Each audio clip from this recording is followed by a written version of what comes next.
Our second speaker of the day is Emmett Kearney, speaking for 4 to 6 minutes. The title of the speech, The Three Ps. Welcome, Emmett Kearney, The Three Ps.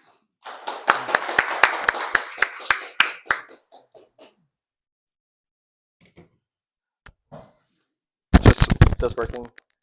Okay.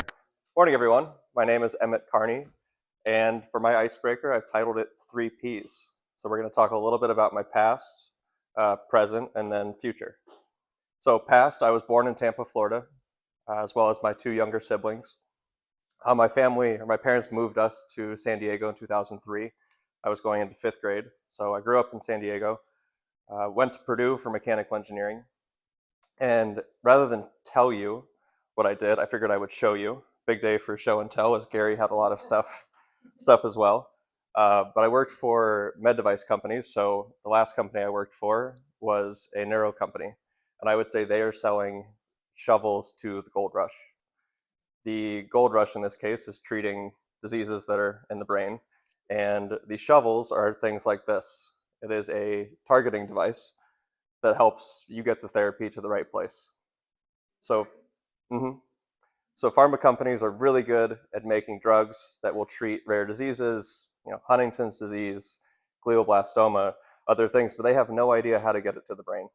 So this frame would attach to the skull. Patient is asleep under an MRI, and you can actually twist these knobs to make adjustments to the target of which structure in the brain you're going to go to. So I didn't work on this, but I worked on the devices that we placed through this to actually get gene and cell therapies into the brain. So you would say, wow, Emmett, that's really cool. I bet you still work as an engineer. And I would say, absolutely not.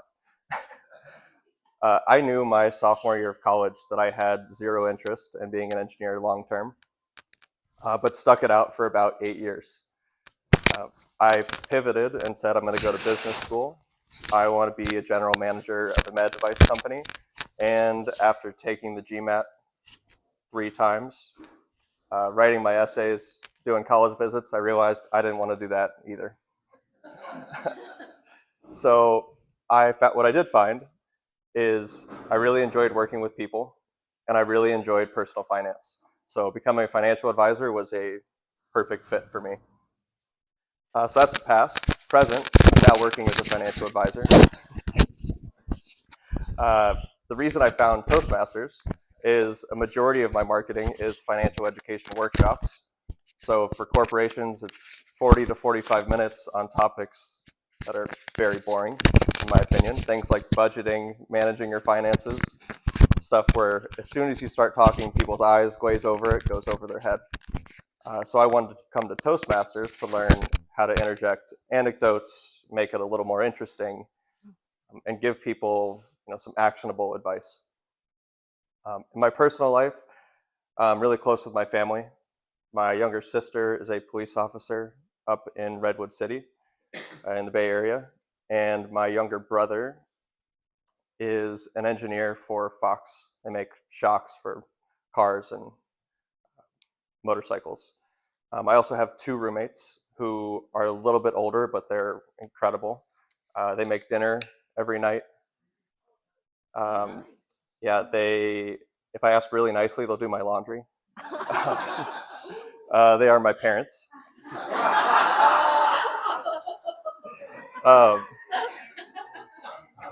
I didn't always live at home, but I moved back in when COVID hit. I was living in Costa Rica for work and moved back in with them. But 2025 is going to be an exciting year, I think, for all of us, talking about the future. As future doesn't start with P, but that's because the big P that's coming in the future is a proposal. So a couple weeks ago, I put down a deposit on an engagement ring, and I'm planning to propose in the next 2-3 months. Still haven't worked out the details, but 2025 is going to be a big year, not just for me, but for my parents, because I will no longer live at home. So I hope you got to know a little bit more about me, and looking forward to more time with the club.